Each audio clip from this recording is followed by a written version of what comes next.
Bapak Ibu yang dimuliakan Allah Subhanahu wa taala, di antara keistimewaan bulan Rajab itu adalah peristiwa Isra dan Mi'raj. Di antara keistimewaan Isra Mi'raj, maka di dalamnya banyak peristiwa, tapi peristiwa yang paling penting adalah sholat. Apa pula somat? Di dalamnya adalah sholat. Inna awwala ma yuhasabu bihil abdu yaumal qiyamah. Yang pertama kali dihisab, yang pertama kali dihitung, yang pertama kali diperiksa, yang pertama kali dicek dari amal manusia ini adalah sholat. Jangan sampai tak sholat. Alhamdulillah Ustadz Somad. Dulu lagi saya tak sembahyang. Sekarang ya tak sembahyang juga. Sejak mendengar ceramah Ustadz, itulah maka kami ingin betul Ustadz datang ke Pulau Burung. Karena banyak suami-suami ini tobat gara-gara dengar ceramah Ustadz. Kami ingin menengok wajah Ustadz asli. Rupanya setelah kami tengok lebih putih. Apa tak putih? Lampunya 100 watt. Saya pun silau.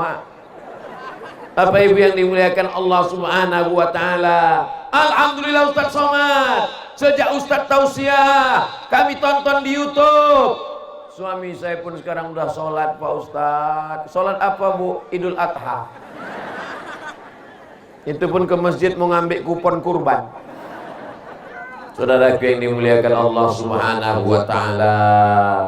Kalau Pak Camat yang datang, tak usahlah Pak Camat yang gak enak, ada pula orangnya. Kalau gubernur yang nelpon, besok tolong datang ke Pekanbaru, siap. Datang ke kantor jam 8, jam 7 sudah tercacat. Jam 7 siap. Tapi kalau Allah yang memanggil, hayya 'alas shalah,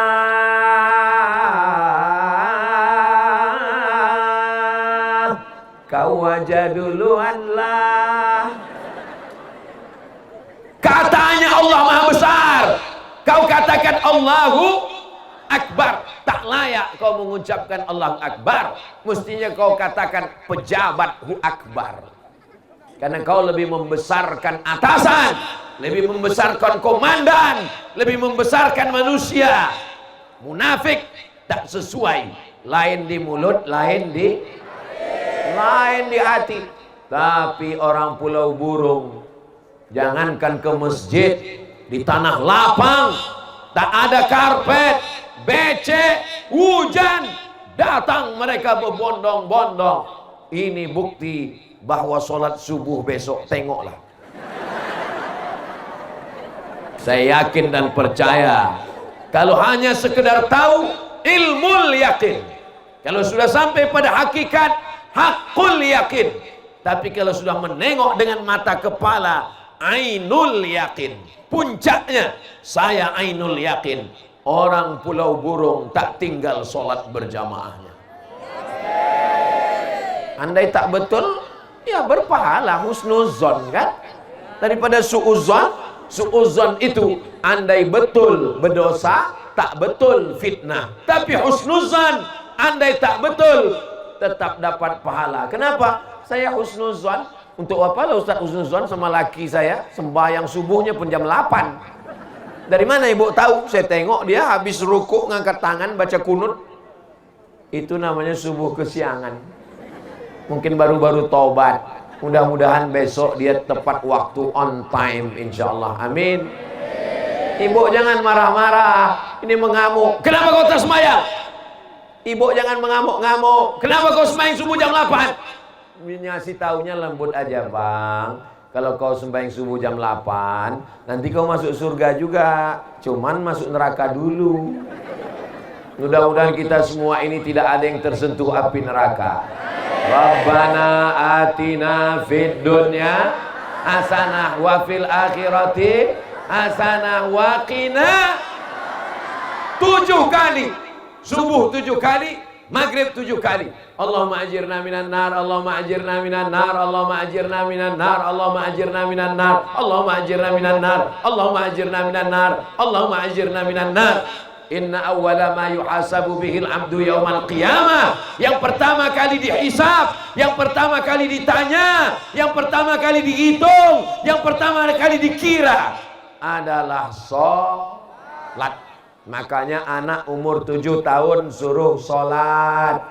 7 tahun sholat Pak Ustadz, 7 tahun sholat. Kalau 7 tahun sholat, kapan dia ngapal Al-Fatihah?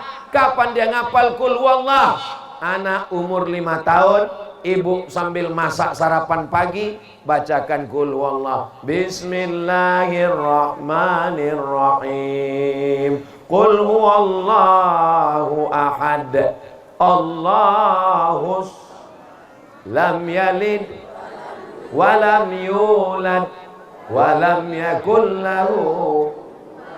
Ibu nyanyinya bacaan sholat. Ibu kalau di dapur sambil masak bacakan ayat-ayat surat pendek. Kenapa anak-anak sekarang tak hafal ayat sholat? Karena maknya di dapur bukan itu yang dibacakannya. Keong racun, kucing garong, selimut tetangga, pulang-pulang berbadan 2. Betul? Betul pula kata orang. Saudaraku yang dimuliakan Allah Subhanahu wa ta'ala. Pak Ustadz, laki saya tak sembahyang gimana Pak Ustadz? Laki tak sembahyang, mau saya kasih jurus? Dengar baik-baik ya. Besok waktu sholat subuh Pulau Burung jam 5. Begitu jam 5 ibu bangun, dia masih tidur, bangunkan pertama, ambil air, siramkan ke mukanya agak 3 ember lah. Janganlah begitu. Ambil air, percikkan lembut. Wake up my honey, wake up my darling, wake up my black sweet. Kebetulan dia black, hitam, sweet, manis. Black sweet, hitam, manis. Habis manisnya tinggal hitamnya. Hitam-hitam setampuk manggis, sudahlah hitam lutut bekudis. Bangunkan dia tengah malam jam 5, tak juga bangun. Tengok 5.15, tak juga bangun. Bisikan ke telinganya talqin mayat, la ilaha illallah. Ibu siap?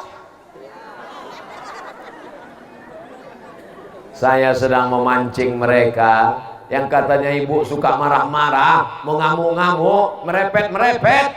Ternyata kalau sudah cerita talqin mayat, dia sayang sama suaminya. Betul kan, Bu? Alah, malu-malu pula. Padahal kalau sedang marah, ala laki macam kau ini, biar diambil pelakor, biar dimakan ikan hiu, pergilah sana. Padahal dalam hatinya sayang. Betul kan, Bu? Yang jawab yang belum berlaki pula. Saudara yang dimuliakan Allah, apa yang Ustaz tengok dari tadi ke kanan, ke kiri, ke depan, belakang? Yang pertama, saya kagum dengan semangat dakwah masyarakat Pulau Burung. Allahu Akbar. Yang kedua, saya kagum mereka tak penting fasilitas, tidak pakai tenda, tidak pakai alas, tidak pakai karpet, berdiri tetap semangat. Allahu Akbar. Yang ketiga yang kupikirkan, cemana aku pulang nanti. Inilah sekarang yang berkecamuk dalam pikiran. Sedang datang tadi aja mobil kacanya hampir pecah, apalagi pulang, jangan-jangan ban itu sudah kempis. Saudara jangan suuzon Pak Ustadz. Betul. Ini semuanya orang baik-baik. Ini semuanya orang-orang penghuni surga. Man qala la ilaha illallah. Siapa yang mengucapkan la ilaha illallah Muhammadun Rasulullah dakhalal jannah, maka dia masuk surga. Itulah yang kita ulang sehari semalam. Asyhadu an la ilaha illallah. Cari muazin yang anak suaranya paling merdu. Nanti kalau buat peringatan 1 Muharram, peringatan Maulid Nabi, peringatan Isra Mi'raj, buat lomba azan. Setuju? Anak-anak muda lomba azan. Jangan lagi yang azan di masjid zaman ayah kita dulu tahun 80-an. Dia juga lagi azan. Allahu Akbar. Dia yang azan, kita yang ragu. Ini sampai ujung apa mati di tengah nih gitu. Kalau azan itu kuat, setan lari tunggang langgang. Allahu Akbar, Allahu Akbar. Setan lari. Tapi kalau bunyinya begitu, Allah, kata setan, ini serius apa tidak kata? Aku kalau serius aku cabut nih kata.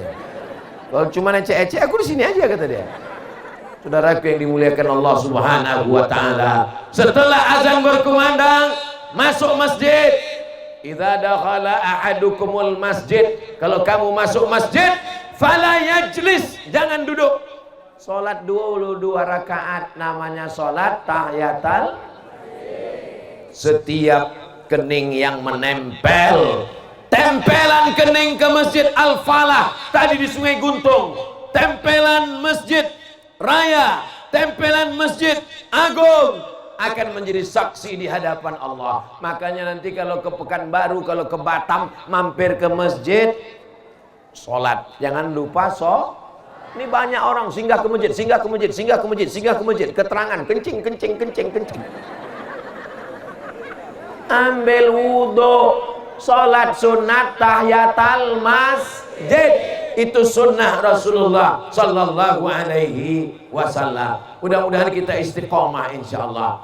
Bapak kalau tahiyatul masjid ditengok istrinya, istrinya ikut, ditengok anaknya, anaknya ikut, bapaknya meninggal, dilanjutkan anaknya, dilanjutkan cucunya. Itulah yang disebut dengan amal jariyah.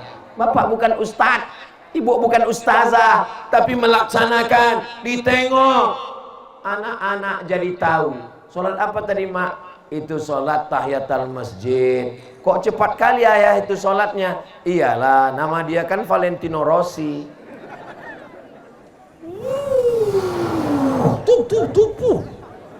Macam itik nampak bebek. Saudara yang dimuliakan Allah Subhanahu wa taala. Lalu kemudian selama di masjid, Ustaz Somad itu ceramah cerita masjid, masjid, masjid. Kenapa Ustaz Somad ke Pulau Burung ceramahnya tidak di masjid? Kenapa di Tanah Lapang, kantor desa Pulau Burung? Ini aku kasih tahu rahasianya. Kenapa di Pulau Burung ceramahnya tidak dibuat di masjid? Karena kalau jamaah sebanyak ini masuk masjid, 2 gendangnya. Kalau tak masjid itu meletup, orangnya meledak. Itulah maka dibuat di Tanah Lapang. Ada rambut sama hitam, isinya macam-macam. Kata yang satu, aku biar berdiri, biar becek, biar basah, biarlah asal nampak ku lubang hidung Ustadz tuh. Tapi lain kepala, lain lubuk, lain ikannya, lain padang, lain belalang, lain kepala, lain isinya. Kata yang lain, aku tak penting kali nampak Ustadz itu. Yang penting dengar suara dari jauh pun jadilah. Itulah orang yang ada di atas itu. Hai Besti. Mau jauh, mau dekat, mau duduk, mau berdiri, semuanya ini mendapatkan amal jihad fisabilillah. Man kharaja fi talabil ilmi, siapa yang keluar rumah dengan niat menuntut ilmu, fahuwa fisabilillah. Dia sama seperti orang yang berjihad fisabilillah, berjihad di Palestina, berjihad di Rohingya. Sampai dia pulang ke rumah, malam ini tercatat dia sebagai mujahid fisabilillah. Amin ya rabbal. Allah, Ustaz Somad itu ngomong aja enaklah, dia di atas pentas, dia pakai atribun, dia pakai pentas, dia pakai karpet. Nanti selesai acara naik kalian ke atas, berdiri kalian sini, baru kalian rasakan, oh sama macam di bawah, basah. Ini karpet nih basah, kalian pikir kering ini? Gaya boleh lah.